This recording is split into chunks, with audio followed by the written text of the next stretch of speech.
All right. What is up, everyone? Happy Friday, TGIF. Mark here, ready to rumble. Really exciting week for apps. We have over 175 billion downloads in 2017. We also learned that apps grossed for over $85 billion in 2017. So super exciting. Another interesting stat was what else? The time spent in apps is up 6% from 2016, and India has made their way to the top 3. So I know China's number 1, leading for downloads. I believe US is number 2, and India is number 3. So really exciting stuff.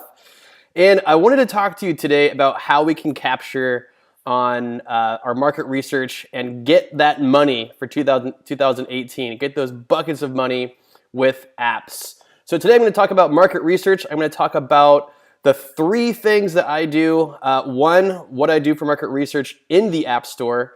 2, how I perform market research outside the App Store. And then the third and really important step, validation. So those are the 3 things we're going to talk about today. I'm going to go through kind of my daily routines when it comes to market research. Usually it takes about 5 to 10 minutes, and it really just helps start the day, get me in tune, in check with what's going on, and ready to just dominate my day and my apps. What else? So market research. The first things that you always think about when it comes to market research, the questions that you need to answer are, who is my target demographic, right? Who is my customer? The second one is, what problem do they have? The third is, how can I fix this problem? What solution can I build? What app can I make that solves this problem? And lastly, is this a niche market? Is this a focused space where I can really narrow down my competition? So that's kind of the questions that I ask myself to get in the zone and put together that awesome app idea that's going to make me just tons of money and huge success. So the first thing I'll do is, again, our 3 steps: research in the App Store, research outside the App Store, and validation. The first thing I'll do every day is open the App Store. So let's see if I can switch over to my phone real quick, what we got going on. And here's how I navigate and do my research with apps. Apple has done a really great job with the iOS 11 and brand new App Store of just allowing us to naturally navigate through the App Store when we're doing our research. So we start off with the Today section. You see on the bottom here I have Today, Games, Apps, and so on. So we'll start with the Today section, and Apple gives us an app of the day. I always start here. It's a great way to kind of just see what's going on, get warmed up, and I'll see what Apple's promoting. I'll see what these apps are, what's unique about them. And lastly, what I really like to do is remind myself that Apple isn't just promoting awesome apps. They're also promoting developers, they're promoting brands, they're promoting stories. That's really important when you're thinking about your market research, is thinking about what makes not only my app unique, but how can I share why I am unique, why my company is unique with Apple and with the world. So I'll start with it today. The next section I'll go to is games. And on the top here, we have the new games and also games that we love. And this is what Apple is promoting. This is what they are featuring. And you'll notice that they put themselves right on top. And this is Apple saying in really huge, bold letters, hey, these are the apps that we like, that you should develop.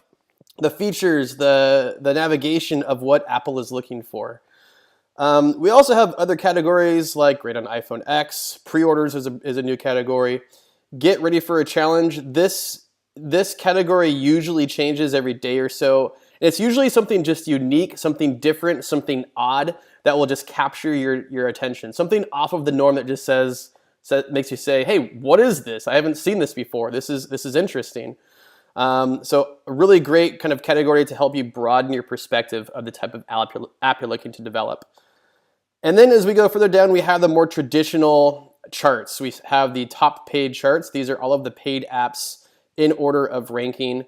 We have the top free charts and then the top categories. I hate to be the one that crushes your dreams, but it's going to be really hard for you to hit the overall top paid or top free charts.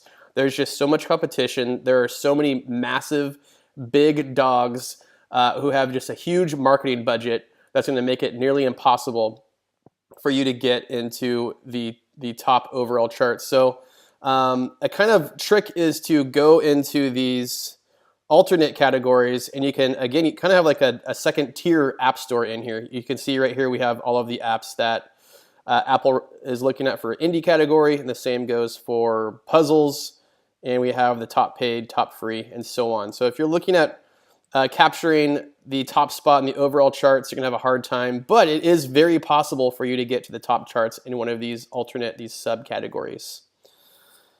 And as we go further down, it's kind of more games that you like, best new updates, in-app purchases, and so on. And the same thing goes for the apps category. It's going to start off with what Apple recommends, what's great on the iPhone X. Get Organized is a new section that they put out, probably because school is about to start. And you have the top free, top paid, and so on. Cool. And the last thing I will check out is the search trending. So on the very, very far right here, we have searches that are trending as of today, as of right now. These trends change all the time. They change every day, sometimes every hour. And it's going to be really hard for you to capitalize on these trends because they're just gone right away. But it does help you kind of think about, okay, how can I market my app towards search rankings, towards the search feature, and what are my customers going to type in when they search for my app? Because this section right here, the search, is going to be the best source of downloads for you when it comes to organically. People are going to have a really hard time finding your app browsing around, but they're going to be able to find you through the search. So that's something you always want to keep in mind is how to make it as easy as possible for your customers to find you. So after I have gone through the Today, Games, Apps, and Search section, the next thing I will do is go outside of the App Store. So let's see if we can switch back to my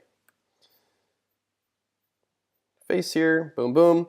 I'll start with App Annie. App Annie is a free kind of tracking service, and I'll start with the top charts. You can see the top free here. Just gonna get a rundown. Google Arts and Culture. This is an app that's been up here for a couple days. And it's been around for a while, but it released a new feature, a face recognition feature that when you take a screenshot, it will resemble you to a famous historian or artist or portraitist. Really cool. People are catching on to it. It's going viral.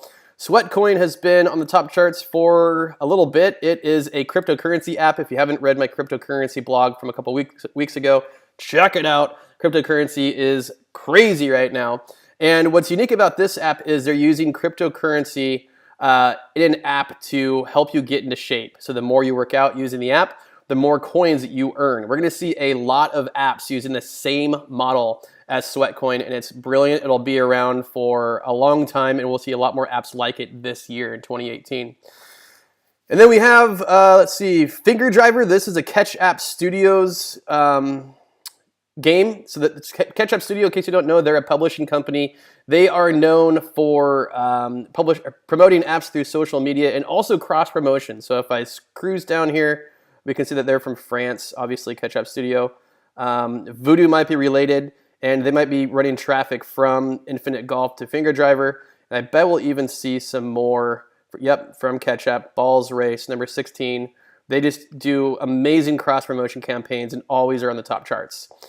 On the paid side, we have Minecraft. Obviously, it's always in the top 10. Heads Up. Getting Over It. Mood Notes, which I haven't seen before. Minds on Physics, which has been on the top charts the last couple of days. I haven't checked it out yet. And Pocket Build, which I also haven't checked out yet. So the first thing I'll do is I'll look and see, you have these apps like YouTube, Instagram, Facebook Messenger, Netflix, Spotify, Minecraft, Heads Up. These apps have been on the top charts for years, and they will remain on the top charts because they're just the big dogs. They drive so much traffic, and so many people are using them.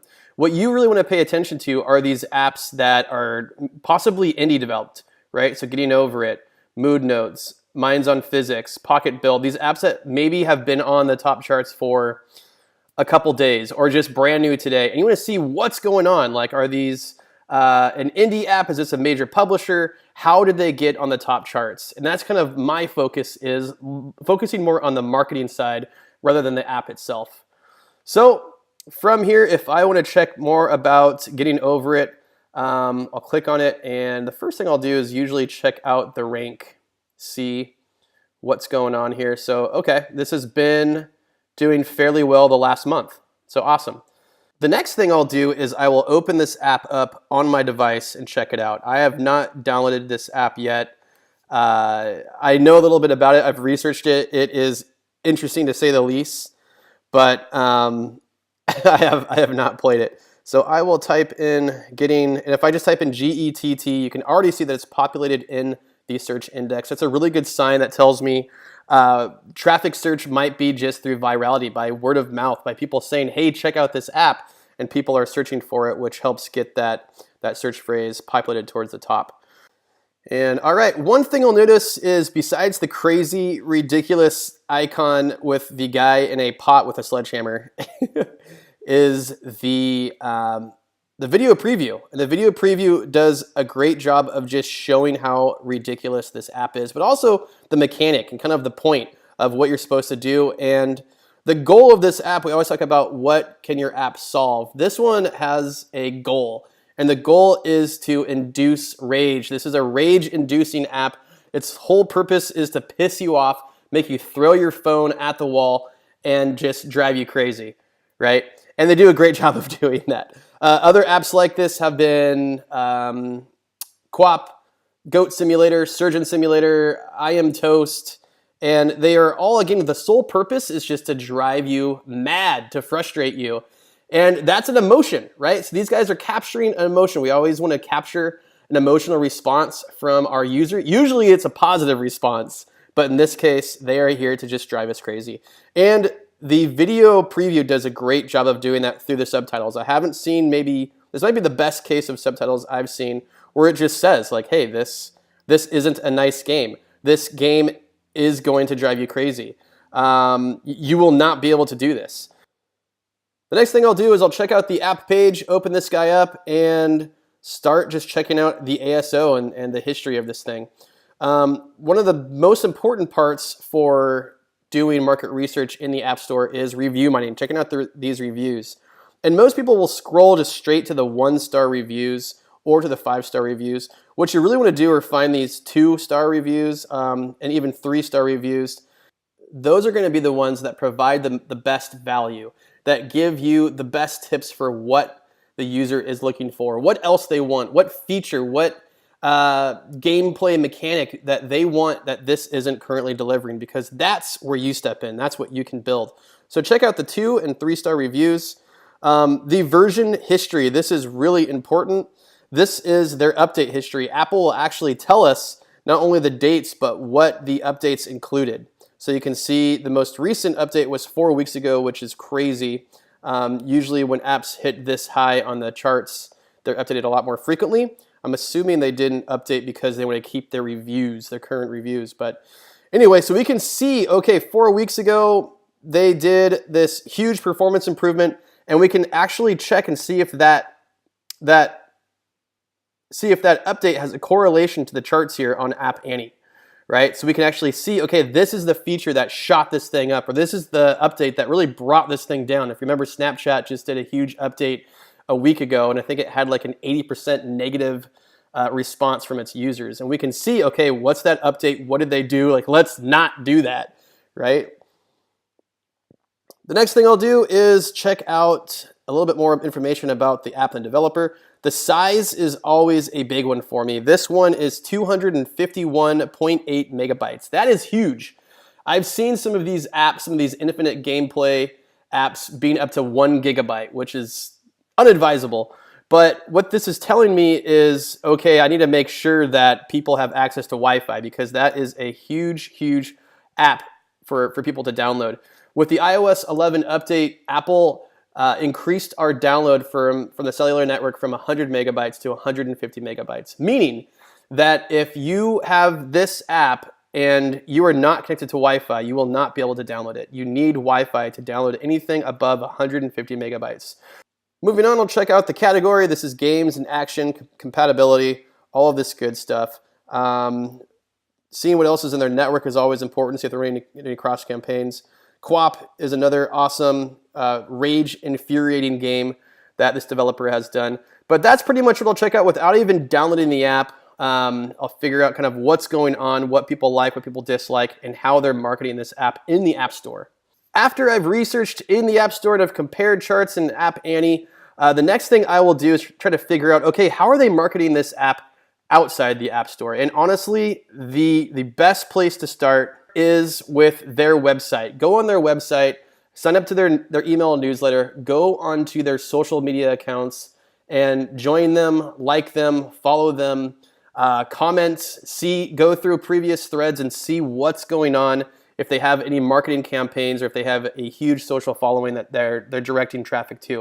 And after I do that, I do something that you will never guess. I'll Google it. I will just Google the app name and see what comes up. So for here, let's see on the right. Okay, Humble Monthly.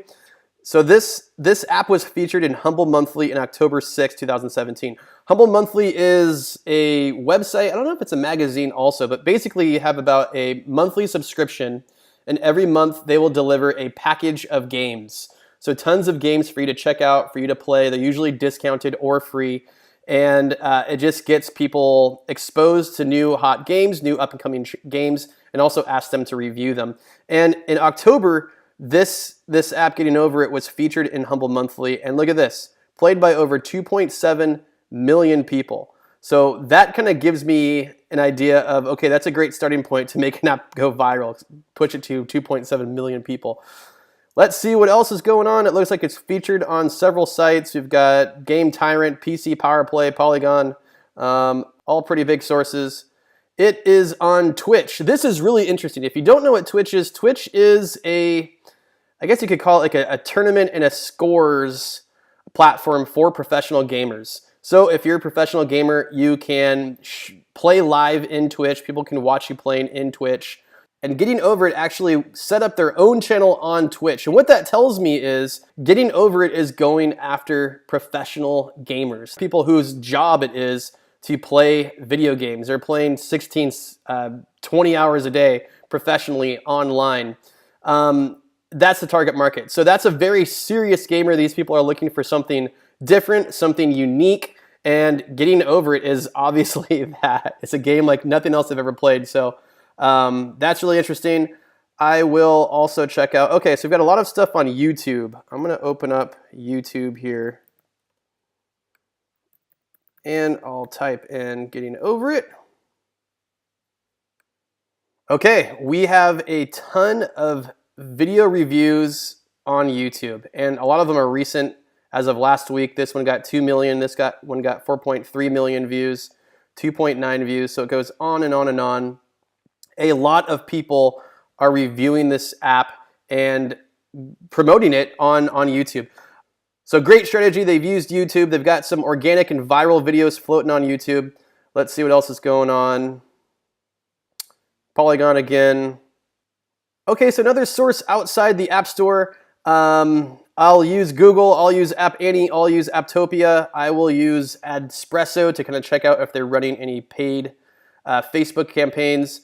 I will use Facebook trending and YouTube trending. I will also use Google Trends once I have my app idea or kind of trends. This is an awesome tool. We had a giant fire and mudslide in Santa Barbara where I live last month, and I was thinking about doing a fire app to help give people information about evacuation zones, voluntary evacuation zones, news, content, if the freeway's open, all of these questions that people had, I was looking to develop an app for, and I looked on Google Trends. So Thomas Fire is what I searched for, and let's see, let's go to the past 90 days. So you can see in this trend in between December and almost January, yeah, about January, the whole month of December, the Thomas Fire was a huge trend for Google Trends. And in that month, if I were to able to capitalize in time, I probably would have done really, really well. But what you want to look for are larger trends. You want to look for longer trends. You want this line graph to go up to the right. One great example is, let's see, cryptocurrency. You can see right here, this line just keeps on getting higher and higher and building and building. And that's what you want to do. You want to catch this about right here when you know, okay, this is no joke. This is going to keep on building and getting larger and larger. And there's huge potential in this market. So Google Trends is great for helping you establish and find those trends early on. And lastly, the last thing that I will do is validation. I will get my app idea validated. So it could be that I go onto social media and I ask people, hey, here's my app idea. What do you think? I could go into influencers on Instagram or Facebook or Snapchat, people who have these fishing holes of people that I'm trying to target, and ask them, hey, what would your followers think of this idea?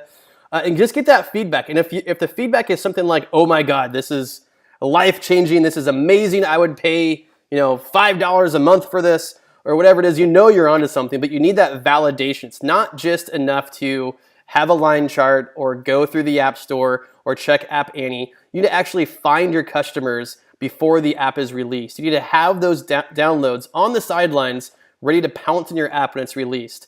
There are ways to do this besides going into social media and asking people face-to-face. You can create an email list. You can partner with an email list. You can run ads or campaigns on Facebook before your app is even released to see if people have an interest for this product or service. But you need something, some hard, concrete data that shows that people want this and that when it's released, you will have users flowing in. So again, hope you learned something. Thanks for joining me. Have a wonderful time doing market research. And don't forget to subscribe if you're on YouTube. Leave a comment if you're on the blog post, and I'll catch you later.